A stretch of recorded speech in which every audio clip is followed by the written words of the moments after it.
अच्छा सुनो, सब्सक्राइब करते वक्त ना घंटी बजा देना ताकि जब मैं ऑनलाइन आऊँ तो तुम्हारे फोन की भी घंटी बजे। बोलिए बाबा बैजनाथ की जय।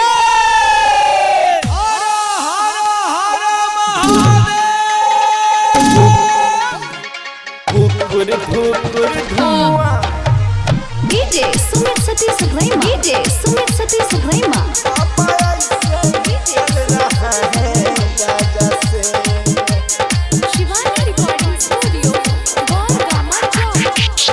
धुकुर धुकुर धुआं बाबा ऐसे निकल रहा है गाजा से, बाबा ऐसे निकल रहा है गाजा से।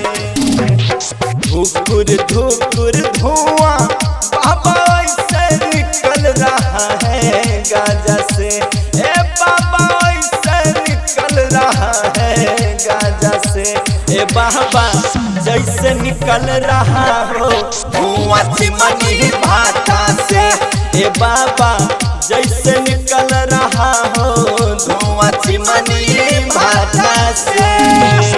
धुकुर धुकुर धुआं बाबा वैसे निकल रहा है गाजा से, ए बाबा वैसे निकल रहा है गाजा से।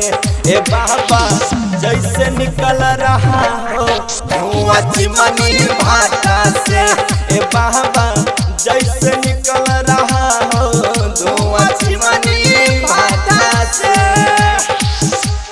बाबा जैसे निकल रहा हो धुआं चिमनी भाटा। DJ Sumit Satish Subrahmanyam, DJ Sumit Satish Subrahmanyam.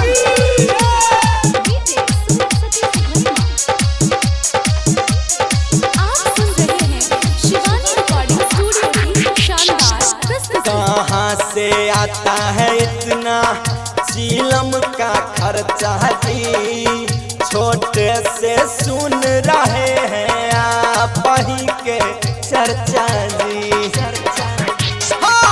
कहाँ से आता है इतना चीलम का खर्चा जी, छोटे से सुन रहे हैं आप ही के चर्चा जी। बन के भिखारी बाबा कैसे रह लेते हैं माजा से, बताइए कैसे रह लेते हैं माजा से। बाबा कैसे निकल रहा है धुआं चिमनी भाटा से, बाबा कैसे निकल रहा है धुआं चिमनी भाटा से। कैसे निकल रहा है धुआं चिमनी भाटा। DJ Sumit Satish Subrahmanyam, DJ Sumit Satish Subrahmanyam.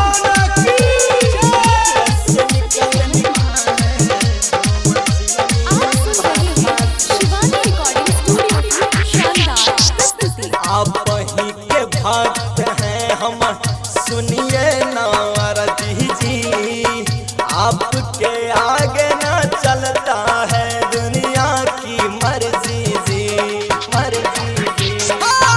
आप ही के भक्त हैं हम, सुनिए नारदी जी, आपके आगे ना चलता है दुनिया की मर्जी जी। कहिए नाराज है क्या अपना भक्त रतीश राजा से, ए बाबा अपना भक्त रतीश राजा से। ए बाबा कैसे निकल रहा है धुआं चिमनी भाटा से, ए बाबा धुआं निकल रहा है जैसे चिमनी भाटा से। धुकुर धुकुर धुआं बाबा वैसे निकल रहा है गाजा से, ए बाबा वैसे निकल रहा है गाजा से। ए बाबा जैसे निकल रहा हो धुआं चिमनी भाटा